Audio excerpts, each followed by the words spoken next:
A couple years ago, Porsche really reset the bar high when they introduced the all-new 8th generation 911 dubbed the 992. Now, I've already had a chance to spend a week with a couple of different variants, the Turbo S, the Carrera 4 GTS. However, the body style that I personally have always been super interested in has been the Targa. And this particular week, Porsche has sent me what I'd like to call is my dream spec 911, a 2022 911 Targa 4 GTS equipped with the 7-speed manual transmission. It's essentially everything that you'd want in a drop-top luxury sports car that you can drive every day with a stick shift, and with nearly 500 horsepower under its rear hatch and standard all-wheel drive, it should make for some driving smiles when you guys get behind the wheel of this car. So this week we're going to spend a full week with the Targa 4 GTS with a stick, and we're going to find out, has Porsche managed to succeed in building the ultimate drop-top 911 for enthusiasts? Stay tuned to find out.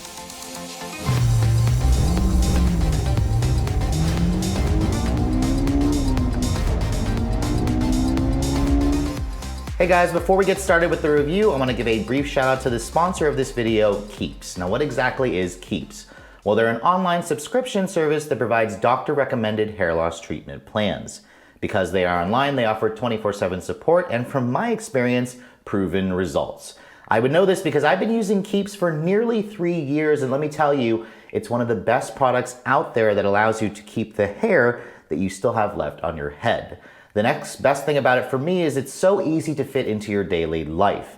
Every morning I take this very small pill, and then once in the morning and once at night I use this mousse in my hair. And then the third thing that I've also started adding is this kind of thickening pomade cream, which I basically just grab a little dab of it in my finger every morning, and then I use it to kind of spread it around my hair every time I get ready to do one of these shoots.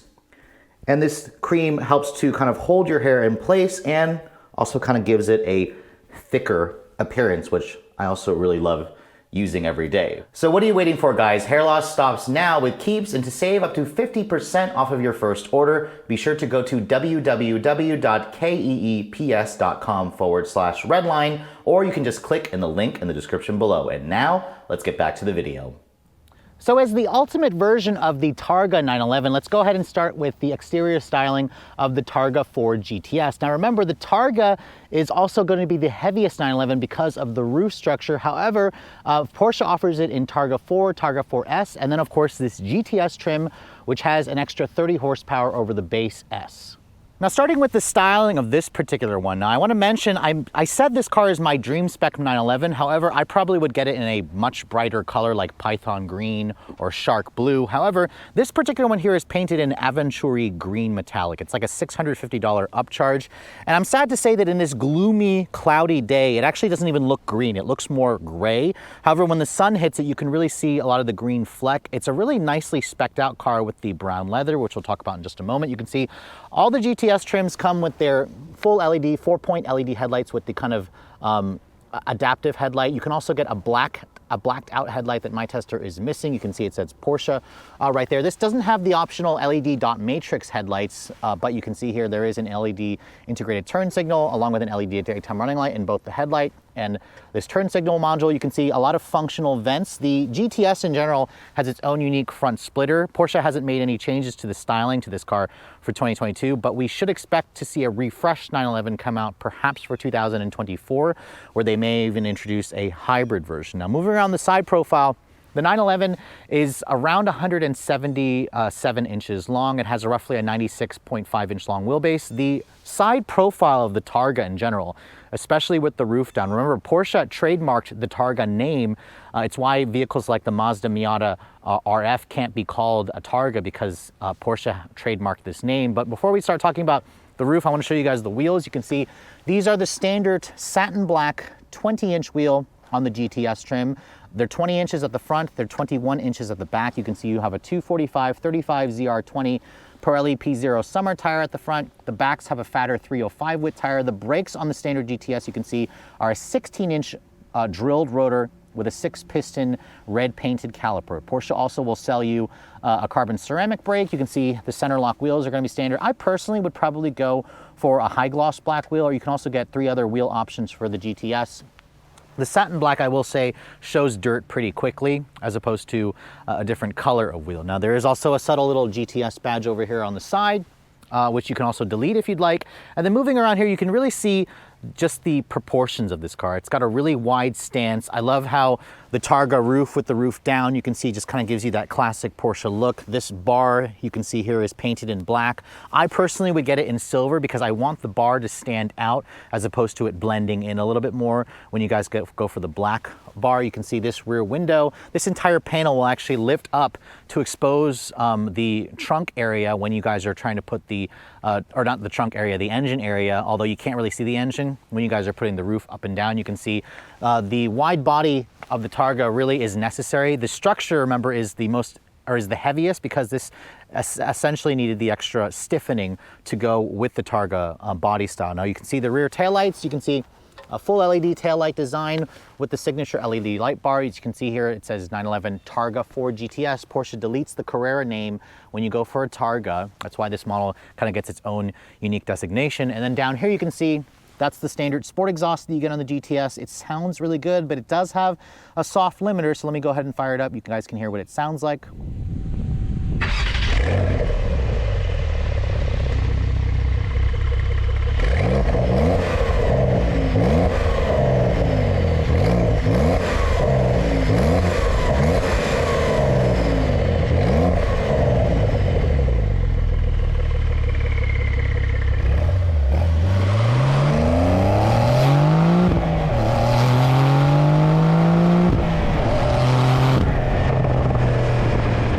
And while the engine is a little bit quiet, it is a relatively smooth and sonorous engine that really likes to rev out. Now, I forgot to show you guys really quick the trunk capacity for this vehicle, because there is no trunk in the front or in the back. Instead, you have to come to the front of the vehicle where you can use the fob to open this up,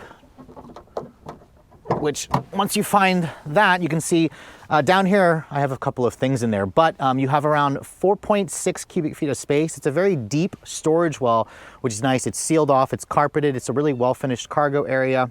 There is also a little bit of storage as well in the back seat area. And if you guys want to access the engine compartment, you actually have to push and hold this button back here. You can see that actually will lift up the service panel right here, and this will essentially show you the top where you can access the top, and then it'll show you somewhat the engine. Now remember, the engine is back here because this is a rear-engined car, but let's go ahead and talk about the powertrain specs for the 911, because this model here, the GTS version, has a 3-liter twin turbocharged flat 6 with direct injection. It makes the same power as other GTS trims, 473 horsepower, 420 pound-feet of torque. All the Targas come standard with the company's all-wheel drive system. That's why they call them a Targa 4, Targa 4S, or Targa 4 GTS. You can take your pick between either a 7-speed manual with active rev matching, like this particular one here, or an 8-speed PDK. That PDK is going to be the quicker option. Porsche says that'll get to 60 in about 3.3 seconds. This model here with the manual should do it in about 4.1. We've got our questing equipment. We'll see what we can get. Fuel economy is rated at 16 in the city, 23 on the highway. This has roughly a 17.5 gallon gas tank. Premium is going to be required. Of course, it actually has pretty good range. This was showing around 420 miles on a full tank, which is excellent for a sports car. The Targa, like I said earlier, is the heaviest as this one sits. It weighs in at just over 3,600 pounds, so it's around 200 to 300 pounds heavier than the coupe. So now let's talk about the interior of this particular 911. Now, first of all, I want to show you guys the key fob. You can see this is the traditional Porsche key. It continues to look like a car. It's a really nice key that feels good. It feels high quality. It's not too big. It's not the usual lock, unlock, open up the front, and then on the back there's the panic button. You should also be able to access this car via the Porsche smartphone app, which I don't have access to, but you can see it's got the pop-out door handles, so when the vehicle is locked, the door handles will basically retract, and then when you unlock the door, you can see they pop out. The mirrors, you can also set them to fold in and out electrically, but you can see this Aventure green is really well complemented by this club truffle brown interior with the chalk stitching. Now, I will point out, this interior is a $6,000 upcharge, which to me is ridiculous to get real, upgraded leather with the additional colors and whatnot. Porsche, again, likes to nickel and dime you for all this stuff because they are Porsche. They can essentially get away with that. Now, The GTS also includes the Alcantara on the steering wheel, on the shift knob. You can also delete that if you prefer. I personally would if I was going to own this car, because that'll just look nasty after a couple of years. You can see the door panel with the upgraded club leather. You can see it's fully stitched with this black aluminum trim, which looks really good. This door handle here, you can see, feels very sturdy, but I found that you can pinch your finger pretty easily there, so that's something to keep in mind. My tester has the four-way sport bucket seats, so which means you can adjust the recline forward and back, and you can adjust this up and down. However, if you want to move the seat forward and back, you actually have to use a manual lever over there. And you can see there's a blank button here because this doesn't have the 18-way optional seats with the power tilt and telescoping steering wheel. They would also include a memory function. Down here you can see all leather stitched, really nice leather with high quality feeling window switches that have a nice satisfying click. And then my tester also has the $900 Bose stereo, which sounds good. Keep in mind, there's also like a $6,000 Burmester option for those of you who want a little bit more. Now getting inside, you can see pretty low step-in height, but it's not as low as the new C8 Corvette, so that's something to keep in mind. As I get in and shut the door has a pretty solid sounding thunk, which is nice. Now I also want to point out that window stays up because Porsche says that it keeps the window or the door from rattling when you shut it. Getting inside and turning the vehicle on, you can see there is that little pacifier turn key right here that always stays in place. So to start it, you have to put your foot on the brake and the clutch and then turn it to the left or the right, just like you would a traditional key fob. So that again is all very traditional, but Porsche just puts it on the left. But starting up the engine, you can hear it's got that traditional flat six sound. It sounds really good. I like the way the engine sounds, especially when you have the top down. It just makes for an even better noise. You can adjust the sound right here via the drive mode selector. Sadly, we have a pretty soft limiter, so that's something to that I wish Porsche would get rid of to let that engine sing a little bit more. The GT3 trim, I believe, with its unique engine, fixes that. Now you can see the dash has beautiful leather stitching throughout the entire dash, even on the upper portion over here. You have more of that black painted aluminum trim, which I love the way that looks. I would personally spec that out myself, but you can also get a light silver colored aluminum that's more traditional. The dash overall is pretty much the same as other 911s. You can see the steering wheel is manual tilt telescoping. This one here doesn't have the power option with the heated wheel. You have two digital displays flanking the left and right of the central tack, which you can kind of adjust the way that looks with these little controls right here. You can even put your GPS over there, which is pretty cool. This is the 10.9-inch Porsche Connect head unit. You can see it's got wireless Apple CarPlay, and Porsche also just added wireless Android Auto, which is definitely nice. A lot of traditional buttons over here where you can raise and lower the front end. Mine has the front axle lift system. It raises it up about an inch to keep the front from scratching or curbing. You have the adjustable suspension right there. And you have your stability control off. A lot more clicky buttons over here for the climate control. You can see, just push that, you can adjust the climate control. There's a big piano black plastic panel over here, which does show fingerprints and scratches pretty well. Some of you may prefer the traditional style. You can see this is to control open and close the roof. This is your heated and ventilated seat option. My sister has the option for ventilated seats for an extra $700. The heated seat works very well, very necessary in a vehicle that you can put the top down. Cup holder over here, which you can see kind of gets in the way when you're shifting. Electronic parking brake over here, nice padded armrest here. You can see there my phone fits perfectly, although it doesn't have the optional smartphone compartment that'll wirelessly charge my phone, but there are two USB-C charging ports. You'll just have to plug it in. These seats are very comfortable. These are the Sport Plus seats. Remember, these are the manual adjusting seats. I would probably spec in the 18-way seats personally for myself. And then over here you can see the glove box is pretty big. It actually fits some of my camera equipment. It's stamped and it's lined with felt. There's also an additional cup holder over here for the passenger side, which the Germans like to do cup holders very, very complexly. And then you can see here, there's even some leather and Alcantara along some portions of the roof structure. So that's kind of what you get with the club package. Now this infotainment system, I've shown you guys this before. You can see it's got wireless CarPlay, it works well. There's the Porsche Connect system. Porsche has an updated version of this where they do show off new colors and a slightly updated software. This model doesn't have it. I've shown it to you in the 2023 Taycan video. but you can see here, going into the settings there, you can raise and lower the rear spoiler at the back. You can adjust the driver assistance. You can go to your comfort settings and whatnot. It's snappy, it's quick, it's responsive. It works better than the last Audi systems that I've tried and a lot of Audi products, so that's something to keep in mind. I think it's really well done. When I put the vehicle into reverse, you can see there's the backup camera. This one here has the full 360 camera with parking sensors. It has trajectory. The quality and the resolution is fine. I think Audi actually does a better job there. It's kind of distorted a little bit, but again, this is a Porsche. It's got most of the tech that you want, but the company doesn't, put tech as their first foot forward. This is all about driving and whatnot. But let me go ahead and show you guys the back seat for this vehicle, because to get back here, you can see, pull that lever back or over here, the seat doesn't electrically move forward. And this seat is really, really small. I mean, most of you are probably just gonna fold this down. You can see there's a little bit of a shelf over there to actually put stuff in. I personally don't think I could fit there myself, but let's go ahead and get back here just to entertain you guys to see how somebody like my height actually fits in this car. Holy crap. All right, so yeah, so this is me at 5'7" sitting back here. Literally,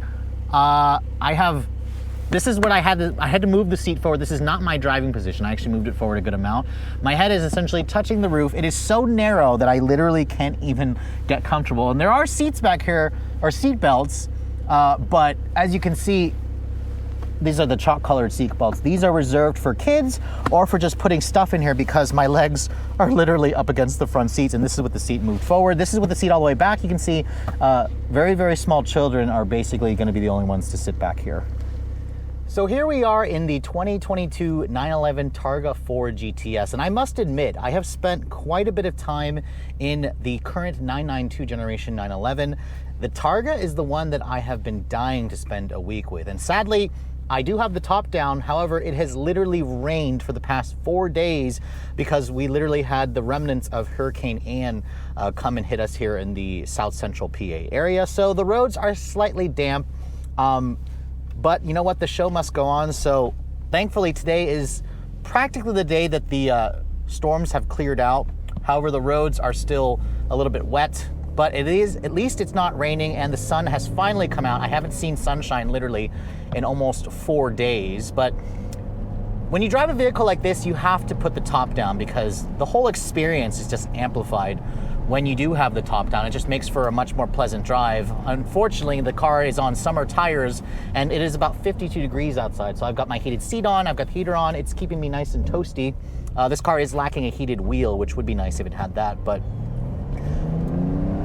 the GTS version is the highest performance spec that you can get on the Targa.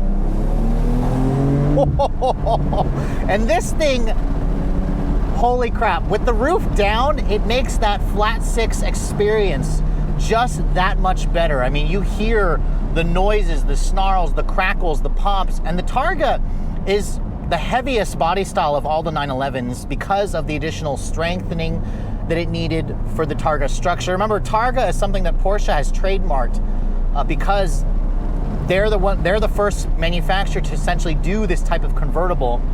And let me tell you, it makes this car so appealing to drive. It's just a really, really rewarding car.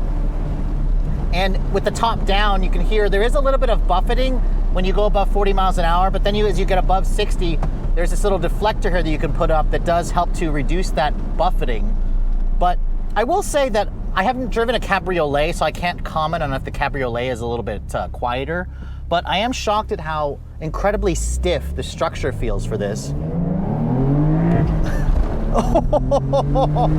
And this car only comes with 4-wheel drive. Targa only comes with all-wheel drive. That's why they call it Targa 4. There's also a Targa 4S and a Targa 4 GTS. And man, this thing just has so much power. 473 horsepower, about 30 more horsepower versus the S model. And you really love going through the gears. This one here has the manual, the 7-speed manual, which includes active rev matching. Listen to the sound of that, guys. I mean, yes, the PDK is going to be the quicker option. I've gotten 0 to 60 in 2.9 seconds for the PDK. The manual, I expect it to be about a second slower, but you know what? That's not the point of the manual. The point of the manual is just enjoy the drive. This is one of the purest driving cars that you can get. I mean, I've got the top down, the wind in my hair, the sun in my face. Like, this is just an incredible experience. It just makes you feel special. That's the whole point of a 911, is it makes you feel like you're driving a special vehicle.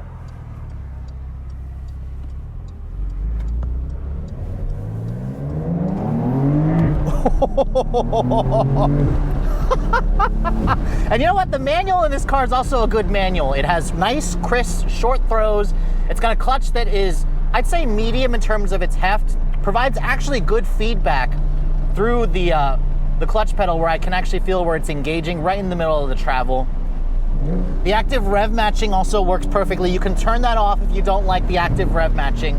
And then when you have that on, you can hear the burbles and the crackles from the exhaust. The engine itself is just so flexible, has plenty of torque everywhere. I mean, it feels like it's making more power than 473. That's very German of Porsche to make this thing feel quicker than its ratings would suggest. But the steering in this car is so sharp and direct. This is the best electric steering that I've driven to date. This feels even better than the Corvette Z06 in terms of steering feel and heft. It's just that good. And the engine just loves to rev to that 7,300 RPM Redline, and it pulls. It just keeps pulling all the way there. It's insane. It's absolutely insane. But you know what? We are coming up on a slightly more dry area of the road here, and Porsche says this model can get to 60 in 4.1 seconds. Now, let's go ahead and test it out and see if we can get anywhere close to that. Keep in mind, it is still wet, and I am on summer tires out here.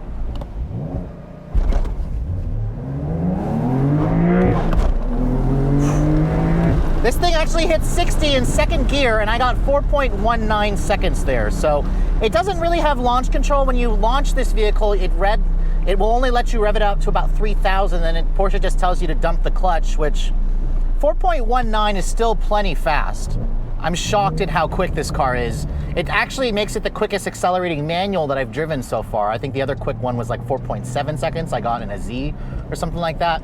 But again, the manual, the whole point of the manual is not 0 to 60 times. You're buying this for the feel, the excitement. And you know what? With this 7th gear that this has, I actually was able to do around 28 miles to the gallon in this car on the highway, which is really not bad for something that's this fast, that's this sporty. And when you're on the highway, this model here has the rear axle steering, but it doesn't have the dynamic chassis control, which compared to the coupe that I had with it, this actually to me rides better. Now I also assume that it's the specific suspension tuning of this model because this is the Targa. The Targa is going to be a little bit softer tuned, but it actually has a really great ride quality, among the best ride quality that I've tested in any sports car. And it just makes this a true joy. It's a really great daily driver. So yes, the Targa is definitely my favorite body style of the 911. It's not the quickest, it's not the stiffest one, but it just does everything so incredibly well that you can't help but fall in love with this car. Especially when you have the roof down, you have the kind of the best of both worlds of a coupe and a convertible, and that's the whole point of the 911 Targa. It is just a phenomenal daily driver that can also be a killer car on a back road. And you could take this to the track, but I suspect most people who buy the Targa don't. But from these comfortable seats, the excellent visibility, the impeccable build quality, I'm just in awe. This is very much the ultimate enthusiast drop-top roadster, especially if you get it with the manual. So when it comes to driving perfection for the well-off enthusiast, it really doesn't get that much better than a Porsche 911. The company sells well over 10,000 of these in the US every year, and with so many different variants, there's essentially a flavor for every buyer and for every budget. And after spending a week with the Targa 4 GTS, this is without a doubt my favorite version of the 911. Sure, there are quicker versions of the car, more track-oriented models. I haven't had a chance to drive a GT3 just yet, but with the open-air experience that this gives you, the security and feeling of a traditional coupe, but with the open air of a Roadster, the design of this car as well, and that slick shifting manual. Even though the PDK is the quicker option, choosing between the two is going to be a tough proposition because there are days where I would prefer the PDK for its extra quickness and its ease of use. This manual also is among the best manuals that I've driven all day long or all year long, and it's what makes the car so enthusiastically friendly for a lot of people who are all about saving the manuals. Now, of course, is the 911 Targa 4 GTS perfect? No, not really. I mean, the back seats are there, but they're useless. The ride is comfortable, and really the big problem with the 911 is how damn expensive this car is, because there's a lot of competition. I just had a chance to drive the new Corvette Z06, and I have to admit, the two cars are pretty much the same price before you factor in the markups, although I think if you order this car, you probably won't have to pay a markup. It's the 911 GT3s that technically are marked up. But remember, this car for a base 911 starts at around $106,000. You could get a base model Corvette Z06 for the same price, which I view as the main competitor to this car, although the Porsche is, again, it's a Porsche. It has a back seat that's a little bit more usable, a little bit more practical. And you can get this with a stick shift. You can't get that on the Chevrolet Corvette for any price at the moment. Now, the Targa is considerably more expensive. It's like a $20,000 extra charge for at least a Targa version. And then the GTS on top of that, compared to an S, Porsche charges around $19,000 extra. Now, keep in mind, the GTS has a lot of the performance goodies that I, as an enthusiast, would prefer to choose. So this one here with the premium package that it has, the $6,000 club brown leather that it also has, the Venturi green metallic paint, and the destination charge, and the ventilated seats. This one here comes to around $175,000. Now keep in mind, this is an early build 2022. If you build a 2022 now, as of this filming in September or in October of 2022, this car now is also priced around $181,000. So inflation sucks. This car has been getting more expensive over the months, and we haven't seen any pricing or updates as of this filming yet for a 2023 version. But again, if you have the money to be able to afford the $175,000, $180,000 price tag, it certainly is stupid expensive, but I'd argue that you're going to get one of the best sports cars that money can buy, that literally feels like the perfect daily driver, with all-wheel drive, with the security of the hardtop, with the open air of the Roadster, and the performance that you guys get. It's just a damn near perfect ultimate enthusiast car for those of you who want a Roadster. But with all that said, I hope you guys have enjoyed my full overview on the 2022 Porsche 911 Targa 4 GTS with the manual. If you're also looking to see the latest cars I'm testing, be sure to follow me on Instagram at redline_reviews, like us on Facebook, and as always, guys, please keep subscribing to the Redline Reviews YouTube channel for all the latest reviews. Thank you so much for watching. I'll catch you all in the next video.